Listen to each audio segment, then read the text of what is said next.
All right, let's start. Let's start with a big question. I mean, the biggest question is we're seeing it in every sport right now. Baseball, even tennis now. Djokovic comes down with a positive test after he's partying in some country with other tennis players. Do we really think that this is going to go off with the NBA? Do we really think we're going to see an actual NBA game in Orlando? Because there is a lot of time between now and then, and the players aren't down there. And once they get there, we don't know where they've been, who they've been with, at what clubs they've been. These are a bunch of kids. Some are kids, some are adults. And that's kind of part of the problem. Everybody's kind of running their own race here and have been over the last couple months. What's your kind of where are you at in terms of your actual thinking this is going to go off? I think it is going to happen. Look, there's a lot of people in the league office, team offices that are very concerned about what's happening right now in Florida. How can't you be? I mean, like the very area that the NBA is going to, that Orange County area where Orlando is located, it's spiking off the charts right now, setting record numbers every single week. But the sense I get from talking to NBA people is that this is almost too big to fail at this point, that they've committed all they have to getting through this postseason to fulfill certain financial obligations that they have, and they're going to push through it. Now, I don't know what it's going to look like because, as someone, as you said at the top, covering boxing's been about, a month ahead of everything else. Like they've come back a little bit faster than other sports. And Top Rank out in Las Vegas has had multiple shows. And on virtually every show, they've had someone test positive, had a fight get scrapped because of it. And they have a bubble of their own. I mean, they're working with the state of Nevada, and they've got great protocols. I've read the protocols out there. They've got procedures. They have a very tight quarantine space. And yet people are testing positive. They only have, I think it's like 150 people inside their bubble at any given time. The NBA is going to have thousands. And they're going to have people that are matriculating in and out of it that aren't tested. That's right there on page 44 of the 113-page memo the league sent around. Disney employees are not going to be subject to the same type of testing procedures. So my greatest concern with the NBA is that this postseason is going to become just a sideshow where you're going to have like the Bucks advance to the conference finals and then 4 members of the team, including Giannis, test positive, and all of a sudden it just becomes a farcical sort of exercise out there. Yeah, I think a lot of assumptions are being made that we, in the beginning, we all were so eager to make it work in our own minds. So we had no personal control over any of this. I'm speaking to 3 basketball guys here. We all were eager and anxious to see it return and wanted to buy into any optimistic scenarios. And I'm totally including myself in this. And the closer we get and when more time unfolds, and you mentioned the spiking in Orange County, and then another thing that I think as we get closer to reality, abstract's one thing. The reality of the bubble life is going to be chafing against that. I think more and more guys are going to say, I don't really think so. I really don't. Particularly, Chris, my big mantra from the beginning is the stupidity of including anyone other than the 16 teams who have already qualified for the playoffs. Mm-hmm. And bringing back people who aren't going to want to be there, feeling they got nothing to gain, only anything to lose, starting with the COVID-19 injury, and no need to be there because they're not going to be there. I'm talking, the Wizards of the world. And I just think this was a mistake from the beginning when they had it in their lap. And I know Jeff's tired of hearing me say this, the world's tired of hearing me say this, but they had a golden opportunity based on this clear delineation between the 8th and 9th teams in both conferences. Unlike hockey, they'd have to have a lot of unhappy people if they were arbitrary about how they were going to include, but not basketball. We got them. There's a gap. Sorry, you didn't qualify, and you can stay home. Bob thinks it's all about Zion. Bob thinks that the only reason they did this is because of Zion. You buy into that? But I'm a skeptic. How can you not think and factor that into any scenario that they have? Yeah, I think that absolutely factors in. I do think a big factor, and from talking to people that know these TV contracts. I mean, getting to a certain number of those RSNs is big. Like, you've got to hit like that 70 game mark for these teams to either get their money, you have to return some of their money. It works differently with different teams, or have make goods for next year. And getting to that 70 game mark is important. So I think they found a compromise. I do wonder if the Pelicans were out of the mix, or if Zion wasn't playing, would there have been this type of push? Maybe not, because we all know the difference between the 1 seed Lakers versus the 8 seed Grizzlies is a lot different than the Lakers versus the Pelicans in that first round. But I do think as much as it is Zion, you do have those financial obligations. And every time I hear, whether it's Adam Silver or somebody else say, look, we want to come back for the fans, good for the country. I mean, come on. Like, it's just, this is about money. It's about money and fulfilling your obligations. And I get that. Like, they're a business. They should, have concerns about money. But let's just make it about that. Let's be clear that this is about the bottom dollar. Yeah, no, it is what it is.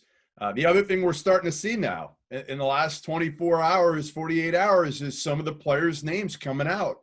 Bertans, Trevor Ariza, who's dealing with a custody issue with his 12-year-old son, saying, we're not going in. And I feel like now that we've got a couple, it's going to be easier for other guys to join them. It was like, who was going to be that first guy to say, I'm done, I'm not doing it? And now that guys have done that, isn't it going to be easier, Chris, for other guys to say, hey, you know what? I'm not the first one. I'm not going to get absolutely crucified. I'm not going. Yeah, especially guys that have potential contractual issues. And I've been saying this for 2 weeks now, that really as soon as that kind of, that conference call took place with Jason Tatum and Donovan Mitchell and those players, those weren't the players I was worried about that might pull out. Because let's assume the worst, knock on proverbial wood here, that Jason Tatum has an Achilles injury during the playoffs. He's probably still going to get his money. I mean, guys like Jason Tatum and Donovan Mitchell, who are early 20s stars, they wind up getting paid in the same way Kevin Durant got paid, even though the Nets knew he wasn't going to play this year. The guys that have the most area of concern are the Davis Bertans. Like, Davis Bertans gets hurt playing for the Wizards, and that 8-figure per year contract that he was going to get this offseason is gone. Like, it's completely wiped off the map. I'm looking at other players along those lines. I'm looking at maybe Marcus Morris with the Clippers, who we know is about the money, like wants to get paid at some point this offseason. Paul Millsap with the Denver Nuggets, another guy, 35 years old, probably has one contract left for him. Danilo Gallinari with Oklahoma City. I mean, these are guys in their 30s that are looking at maybe their last significant contract. So it's one thing to talk about insurance for the Tatums and the Mitchells and the guys that are max level guys, but the guys that should be more scared, and Bertans is the first example of a guy saying, no, I'm out. Those are the types of guys I'm watching in the weeks to come to see if any more of them pull out. Have you heard other names, Chris? Are there other – I mean, I'm looking at like, to me, a Devin Booker. And like, why? Why would Devin Booker even bother to go down there? Bob and I have talked about this. Bradley Beal. Like, I get they're young. Maybe they're not worried about it. Maybe they got nothing else going on. But to go down there for such a minuscule percentage opportunity to make the playoffs. Have you heard other names of guys that may be next? Or not really? I've heard of guys considering it. I still think the vast majority of players are going to go. But one thing you have to watch is that domino effect when one player from a team pulls out. Now, Bertans is gone. So if he's not going to play, if you're Bradley Beal, and you've got myriad issues with going down there, not the least of which is the social justice movement that you've been very passionate about in the last couple of weeks, or at least publicly passionate about the last couple of weeks. Do you look around and say, you know what, 8 games, we've got, our best case scenario is to get a play-in game, beat Orlando, and then just get the floor mopped by the Bucks in the first round. Like, you have to look at that and say, is it worth it for me? Especially when next year is the ball game for Bradley Beal, when John Wall comes back and he can play with him, and presumably Bertans is back with that group. That's what I'm most concerned about. Like, the Suns at this point have not had anybody pulled out. If you're Devin Booker, I mean, you got a contract, like, play, do what you got to do. But if you're the Wizards, like, at some point you got to look around and be like, are we going to suit up Scott Brooks for like 15 minutes a game and see what we can do to get guys out there on the floor? Because I think there could be a domino effect with a team like Washington now that Bertans is gone. Chris, we all have our opinion and take on Kyrie. I want to hear yours, A, and B, from your sources and knowledge of the circumstances. I know he's an officer, I know he's a vice president, but would he really influence people? How do people, what's your take on how he's regarded? He definitely influences people, Bob. I don't think he influences the higher level players, his so-called peers, but I think more of the rank and file still look up to him. I mean, yeah, think of it. This was the guy, or is the guy that a lot of them grew up worshiping. I mean, if you're a 20, 21-year-old player, I mean, Kyrie was the guy for a lot of you. And I think he has that impact on some rank and file players. My overall opinion of what he said and what he's been doing, it always begins in a place where I have a hard time kind of putting myself in the mind of a player like Kyrie, because I've never experienced the things that he's experienced. I can't walk a mile in his shoes and know why he's passionate about certain things. Like most people, I question the timing. Where was this passion, a couple of weeks ago when the PA and the league were formalizing all these details, when Chris Paul was talking to them about all these details? But I don't think he's wrong about some of the things he said. I do think when you go down to Orlando, the narrative shifts. You start going from talking about the social justice movement to Ben Simmons back, or LeBron's legacy, or is Mike Conley once again Mike Conley? Like, there's just so many narratives that so many media members, myself included, are just eager to kind of dig into. You've had 3 months to kind of want to get back into this stuff, and I think that is a valid complaint. I do think, though, the NBA is going to address those issues. They're going to do a lot of things down in Orlando to address the social justice movement. So I think that how the NBA has responded since this issue came to the forefront, I think has really swayed some guys like an Avery Bradley and others who have been just as passionate as Kyrie about this issue. I think it's hard, Chris, when you've got Kyrie and Dwight Howard as two of the faces that are trying to lead anything, because those guys have been proven to be unreliable leaders every stop of the way. So while I don't necessarily question their motives, and I'm behind the movement and everything it involves, I just think you've got the wrong duo leading the way right now. And fans are skeptical of everything those two guys say. And if you had other guys, like, I think I was on part of that call. And to me, I still say the guy who should be leading the NBA Players Association, not Chris Paul, Garrett Temple. Garrett Temple is so smart and so well thought out, and isn't a guy making $30 million. He's grinded it out. I would love to see and hear his voice a lot more, because I think he's perfect for that spot. Yeah, no, has been, one of the more well-respected players throughout the course of his career. And his voice certainly carries a lot of influence with those guys. It's just, you're right. The message can get lost with the messenger. And right now, the messengers right now, when it comes to that call, were not great. I think Avery Bradley lent it some credibility for sure. I mean, I think Avery, you can't really question Avery Bradley's motives. I mean, he plays for the Lakers. If he decides not to play, that's a significant hit for the Lakers. I mean, he still is an influential role player with that team. But having Dwight and Kyrie be the face of it, I think certainly lent itself some criticism of the conversation. So what are you going to do, Chris, in terms of media-wise? Are you going to go down to Orlando? What have they told you guys as far as media? I know you cover boxing too, so it kind of puts you in a precarious situation here, trying to cover both. And if you go in the bubble, can you get out of the bubble? Can you go back? What have you heard as far as media, what you're able to do and what you're going to do, and if you're worried about it? I mean, first, I'm like the perfect bubble boy. I mean, I have no kids. I just exist. I bounce back and forth from, different work spots. So I'd be all in theoretically. There really hasn't been a lot of guidance, though, at this point about what the rules are going to be and what kind of in and out privileges people going to have, if any? Or if you go down there in mid-July, are you locked in until you decide to leave and then you can't come back? I mean, for me anyway, you mentioned boxing, and I do boxing work for DAZN, and as part of those broadcasts, I have to go to certain events when they get rolling in late July, early August. So that becomes individually more problematic.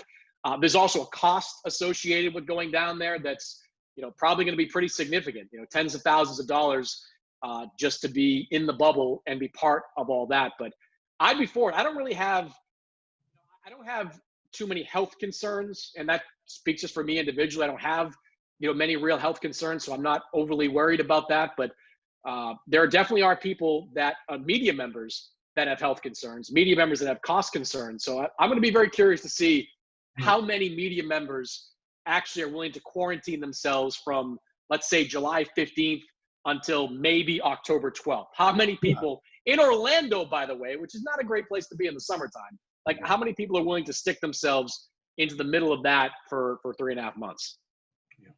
Very, very good question. I'm just trying to gauge and imagine the coverage or lack of coverage, or how and you can't even grasp it, Chris. I just can't even formulate it in my mind, how it's going to work and how it could work. I can't wait to have Bob do post-game Zoom calls with some of the Celtics. Bob, you think you can do it, or are you going to need Nick to get you all set up for the post-game Zoom call? Well, no, I mean, look, I'm officially retired from that business. So don't, okay.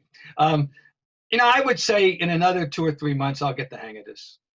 No, you've come a long way. Listen, oh, yeah, but we had a hang. I was doing great for about 2 months, and all of a sudden. The other thing for media members is that you have to kind of decide if it's worth it access-wise. Like, I don't want to go down there and have it be kind of a glorified version of Summer League where my access is sitting at some quarantine dive bar with 3 assistant general managers, getting drunk off White Claw. Like, that's not what I don't deem that as being worth it for this trip. I mean, my concern, if you're somebody in the bubble, is that it becomes almost like locker room access, where you're inside, but players aren't there. Like, players are off in the training room, or in this case, the players' lounge, hanging out with each other and wanting nothing to do with media members. I mean, I would want some, guarantees of FaceTime, one-on-one stuff. I mean,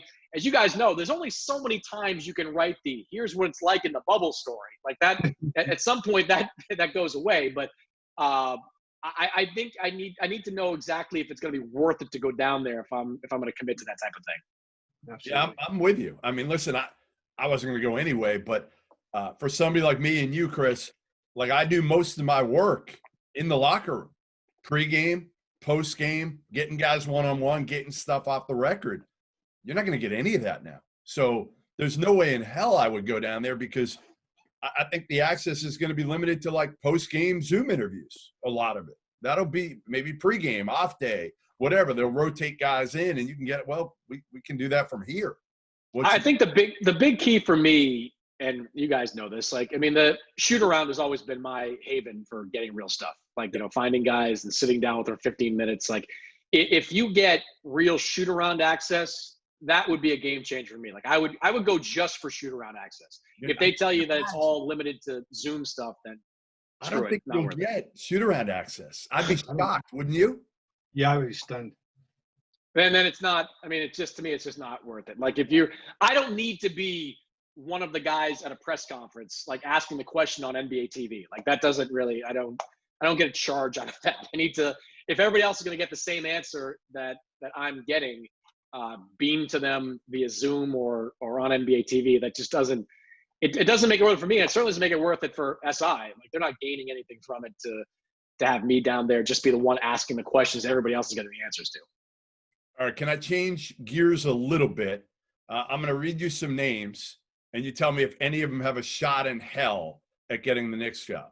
Mike Brown, Jamal Mosley, Will Hardy, Pat Delaney. I don't even know his first name, how you pronounce it. Udoka, the Sixers assistant. Ime Udoka, yep. Ime Udoka. Isn't this Tibbs' job? I mean, isn't this just a dog and pony show, Chris? Tibbs, Leon Rose, like Tibbs was like his first and only major coaching client, I think, for a while there. I just feel like, what are we doing here? This is Tibbs' job, isn't it? I think so. I do like that the Knicks are acting like a functional franchise for the first time that I can remember covering them.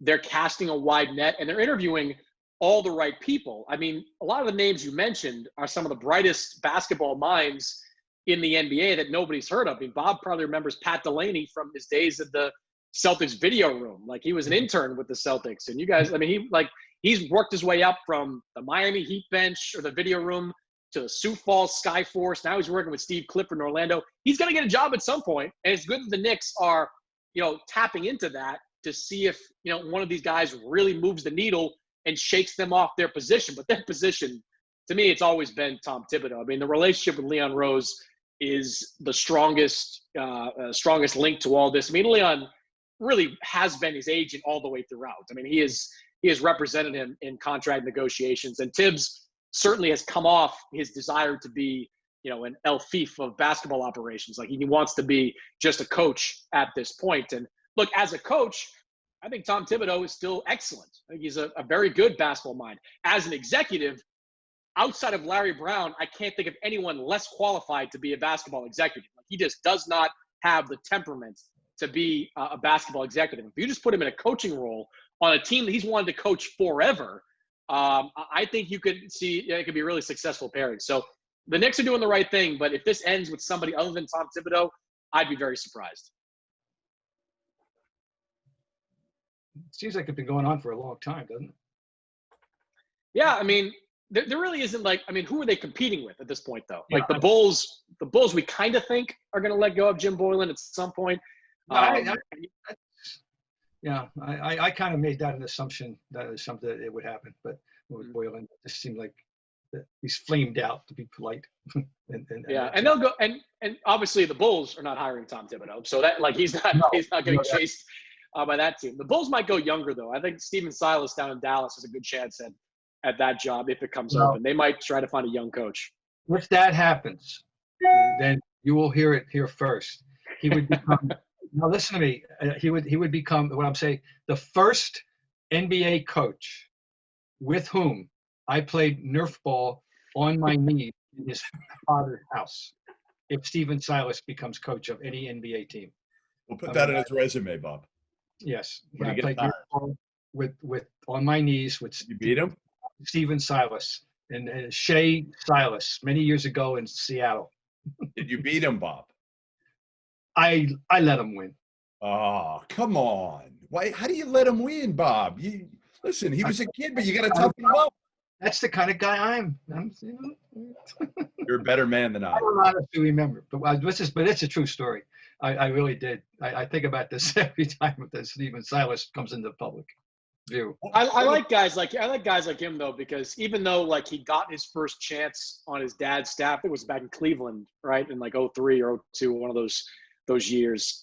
He certainly earned his place among the NBA elite in the assistant ranks. I mean, from the early work he did with Steph Curry in Golden State, he's been lauded for that. Everywhere he goes, whether it's with Clifford in Charlotte to now in Dallas, he's looked at as the real deal. I think he's going to be a great head coach someday. The Nets, Chris. What are the Nets going to do, you think? I mean, is it whatever KD and Kyrie want them to do? Is it Ty Lue?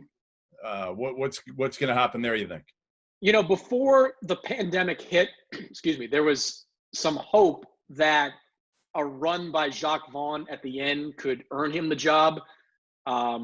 I don't know if that sentiment is still the same, just because this is such a weird finish to a season.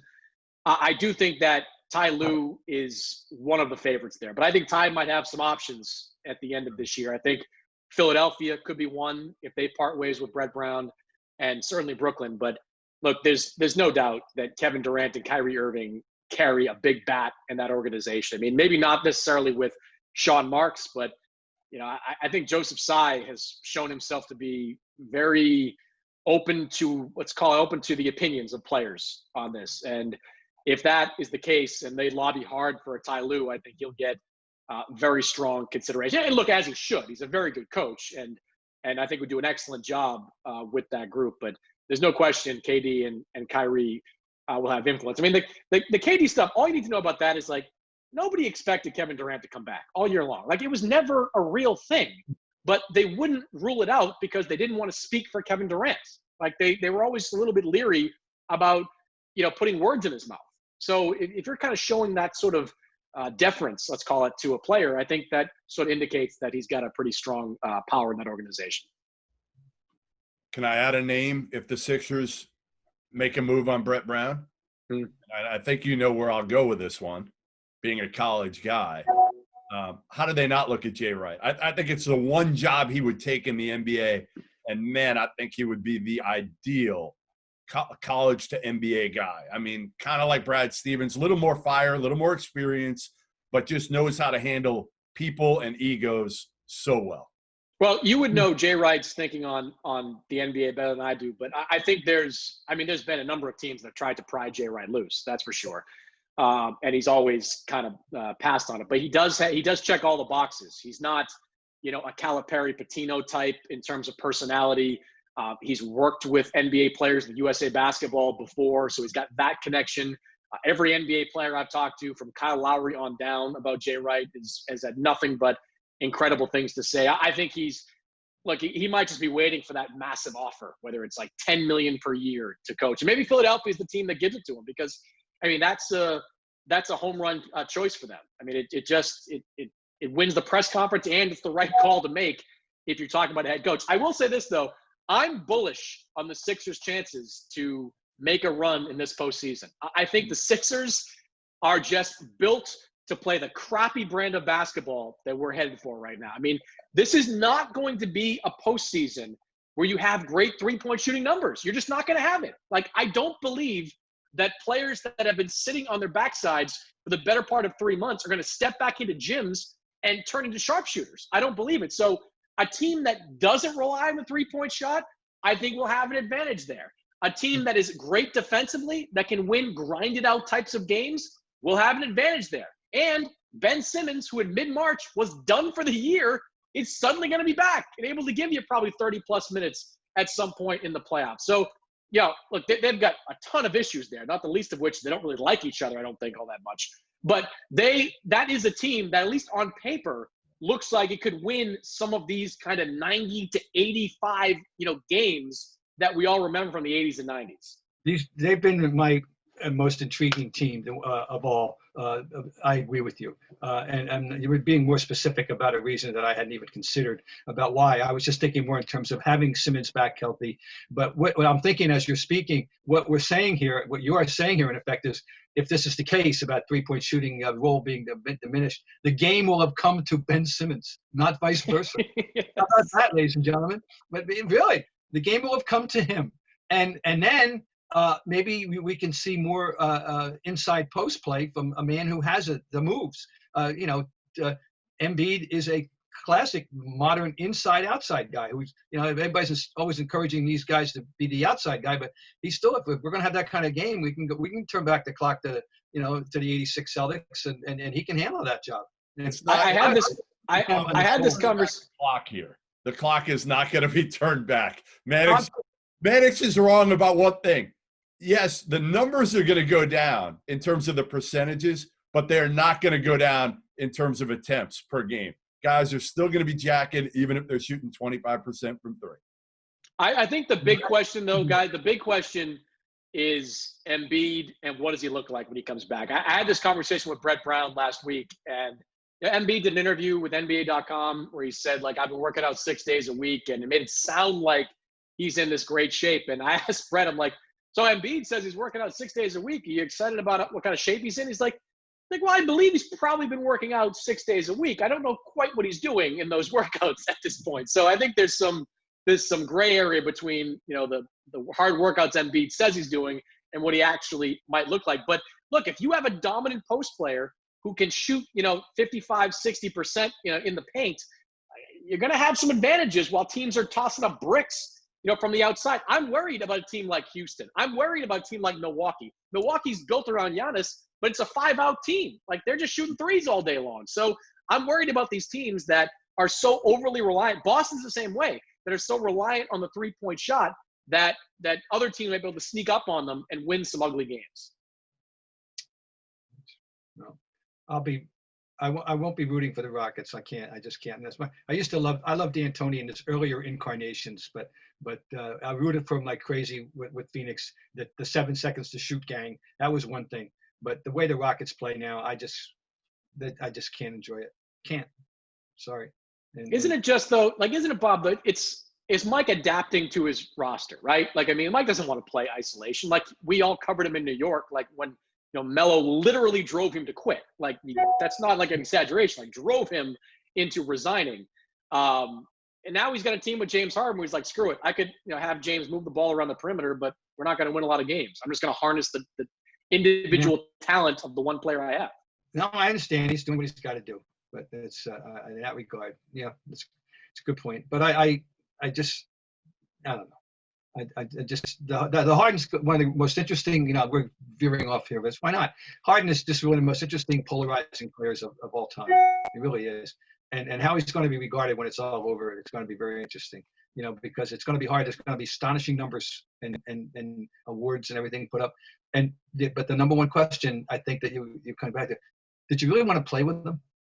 Did anybody really want to play with him? Were people happy playing with him? I think I think I know I have my answer, but I don't know. Anyway, here's the thing on Harden. Like, there's two things I want to say on that. One is, like, Harden is like a product of how this has evolved. Like, if he had, I remain convinced, and maybe I'm too close to the Scott Brooks, Sam Presti machine that was out there, but I remain convinced that if they had just paid him, he would have been fine in that role. Like, I just think he liked being in that role with Oklahoma City. He liked the teammates. He liked Russ clearly a lot. And I don't think he would have, become too big for the system there. I think at least a couple of years would have gone by before anything would have changed there. So I think now he's just asked to do all this stuff. So he just kind of does. I think the real polarizing guy whose career we're going to look back on is Westbrook. Like, that's the one where, Bob, you've seen a lot over the years. Like, I don't believe Russell Westbrook's 3 straight triple-double averages is a more unbeatable mark than Joe DiMaggio's hitting streak. Like, there's nobody is ever going to do that. I don't even think anybody's ever going to average triple-double again. Nobody's ever going to do it 3 times in a row. Like, that is insane. And yet, he is going to be looked at with a level of disdain by a lot of basketball fans and basketball reporters because of how he plays and what he was not able to do as the alpha of the team. That's the guy, 10 years after he's retired. That's the guy I want to know. I want to see how people look at him. What I'm just funny, I came across an old column in a box score. The great mystery of our time is how a UCLA team with Westbrook, Aflalo, and several other players who could score were withheld from scoring by their coach. They got the 2 Final Fours with no chance of winning. None. I mean, if you were there for it, right? UCLA with Ben. Well, it's slow. He didn't know how to play with that group. Winning. They got there, but they weren't winning these games that they needed to win. And you talk about stifling offensive creativity. It is amazing when you look at the roster that UCLA had and who these guys became and what they were not able to accomplish. Because I think Westbrook is the best non-3-point shooting guard in the history of the NBA. Like, I honestly, he can't make a 3 for the life of him and is not a threat from there at all. But the most unstoppable force you've ever seen for a guy that can't shoot 3s. No, he's a force, no question. Yeah, that's interesting. I'm going to have to ponder that one. That'll give me something to chew on. I'm not going to have any knee-jerk reaction right now, but that's a bold statement, and you're entitled to it, and I got to think it over. I've had time to think about it, Bob. Over the it's been brought to me a couple of times by people that know Westbrook, and I've certainly had time to debate it. And you can go way back to some of these other guards that have played, but what he's able to do without being able to shoot 3s is nothing short of remarkable to me. That's okay. That warms my heart. Believe me. I think I truly believe the 3 is the worst thing that happened to basketball in my lifetime. It has completely distorted the game at every level, and it really bothers me. And every time I see any youth game, or know there's 10-year-olds out there jacking up threes, anyway. Well, it's like that, Bob. It's like that old Antoine Walker quote where somebody asked him why he shoots so many threes because there's no fours. No fours. There were fours that shoot him. Let me ask you something. That's good. I'm glad you brought that up. Do you think we'll live to see the four? Implement? I can't. This is going to be. I'm afraid. I worry. I'm afraid that it can happen. I'm afraid that I may live to see a 4-point shot, and that might be the day that I say, "Okay, I've had enough." The world. Brothers, I can't live in this world. I'm not sure I can inhabit a world where there's a 4-point shot. Yeah, I'm worried, seriously, that there are people who'd like to do it. Mm-hmm. No question. And I just want to sum up my little rant in the threes as long as I'm having this forum here with my friends there, which is just keep one thing in mind, folks, that I don't see pointed out very often. The 3-point shot is the brainchild of a promoter, Abe Saperstein, a promoter. A gimmick. It's a gimmick foisted on us by a promoter. All right. That's what I just think about it. Ponder that one. All right. Discuss it with yourselves. Speaking of veering off course, I got one final thing for you. All right, so who would you rather have own the Illawarra Hawks of the NBL, Brian Colangelo or Lamello Ball? Who are you picking? Gun to your head. I'm going Colangelo all day, every day. I've actually got into it with some people on Twitter that actually think that Lamello would be a better owner than Colangelo. I can't go. That's a mode of thinking that I cannot exactly wrap my head around. That you think that you would want him, in any position of authority over people's lives, other than his offspring? No, I don't think so. Yeah, I've got a soft spot for Brian Colangelo. Look, what he did was bonkers back in the day. What his family members did, but I also don't think he's the only executive with a burner account. I don't think he's the only executive that has tweeted stuff either from a burner account. I think there's a lot we don't know. You think Danny's got a burner account? Danny just does it from his own. Danny does it from his own. Danny, God love Danny. I'll say this on the podcast.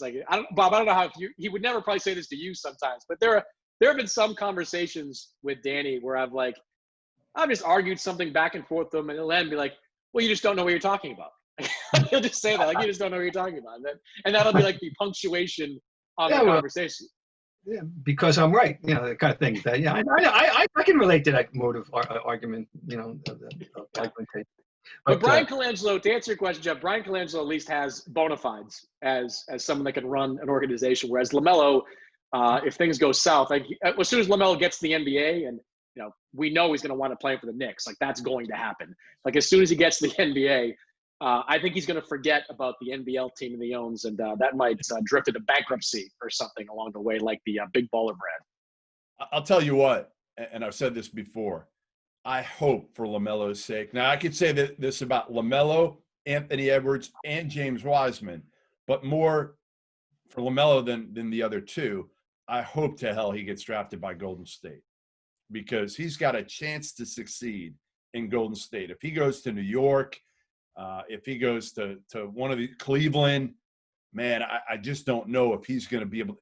I mean, he's had poor environments around him everywhere he's been lately. And if he can be tutored by Steph, man, that kid, he's got it. He's got it, man. He's got the court vision like his brother. Now, he's the opposite in a lot of ways. It's all flash and sizzle instead of just doing things the right way like Lonzo.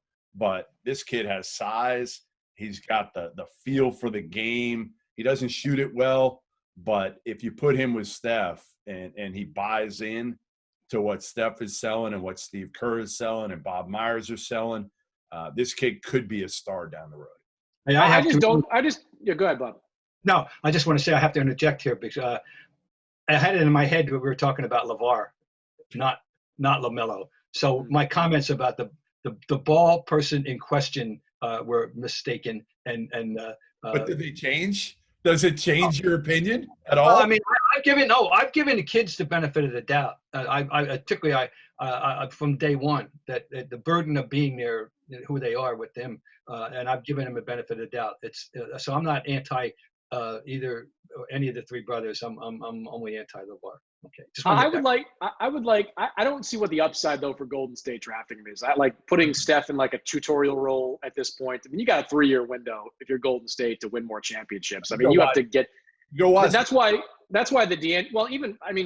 I don't know. That's why the D'Angelo Russell trade never made sense to me, because I thought packaging Russell and a potential top 3 pick is much more valuable than Andrew Wiggins and a top 3 pick, because to get real value back on a trade, as you guys know, like you got to make salaries match. So you need a big salary, and Russell's big salary to me was more valuable than Wiggins at that point. But either way, I think you've got to get off that pick and find something that keeps that window open, even if it sacrifices, a potential franchise player down the line. I would go Wiseman. I think Wiseman can give you 15 minutes off the bench, and in year 2 and 3, maybe he can give you 22, 25. And man, Chris, he can run. He can block shot. He runs like David Robinson. He's not David Robinson, okay? He's not. I'm not saying but from a physical standpoint of how he runs the court, it is similar to the Admiral. And he can block shots. Now he's soft. He is definitely soft. But can that core toughen him up a little bit and also kind of bring him along the way they need to? They don't need a ton from him right away. I get it. You're saying trade the pick, and if you can get somebody that's established that can help you win a title, you trade the pick. I just don't think the pick is going to be worth nearly what anybody thinks it could be worth. I don't think people want the number 1 pick. Talking to NBA GMs, they think it's another Chris Grant type deal, potentially a few years ago when he got fired after drafting Anthony Bennett.